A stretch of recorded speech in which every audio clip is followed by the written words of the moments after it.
Now somebody who was a winner but has turned into perhaps one of the greatest losers of all time now. From hero to zero is Lance Armstrong. He's admitted, as you've heard on our bulletins, using performance-enhancing drugs. He opened up to US chat show host Oprah Winfrey.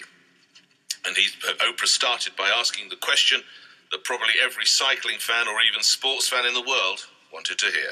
Yes or no? Did you ever take banned substances to enhance your cycling performance? Yes. Armstrong, who's 41 and from Texas, admitted to taking blood-boosting agent EPO, using blood transfusions and using testosterone. He won the Tour de France 7 years in a row from 1999. He said it wouldn't have been possible to win on the scale he did without the doping. He talked to the drugs.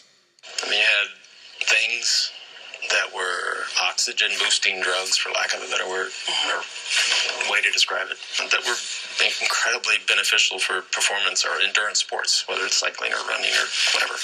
After years of allegations, Armstrong responded to Oprah's question about why he'd taken the decision to finally come clean. This is too late. It's too late for probably most people, and that's my fault.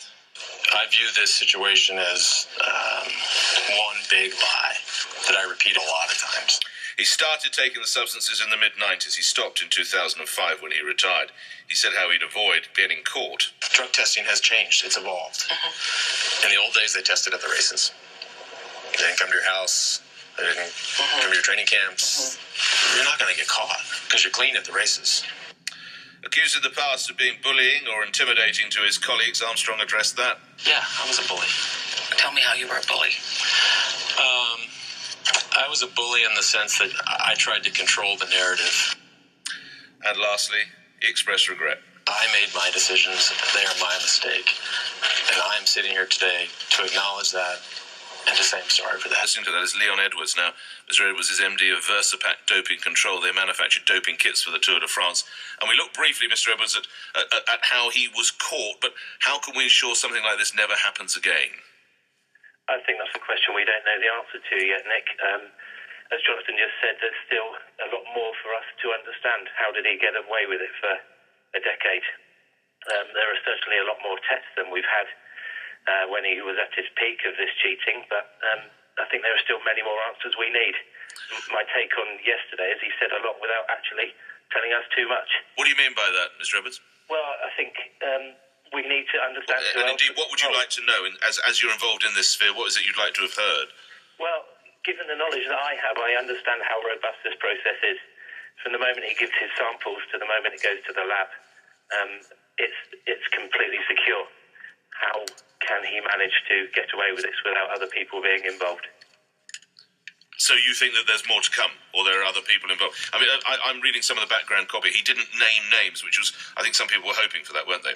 I think so, and I think if you look at some of the comments Dick Pound made, who's former head of WADA and an IOC member, he's talking about cycling being banned from the Olympics if there is some level of involvement from the governing body. He obviously has questions about what's happened and what sort of level that's happened. Where does this leave the sport of cycling? I don't think it's changed from where we have been over the last few months. Hopefully it can be the beginning of the end and we can start to come out the other side and everyone can know it's a very clean sport. Certainly a lot's happened. A lot of people in the UK and UK cycling have really helped that, and let's hope we can build from here. All right.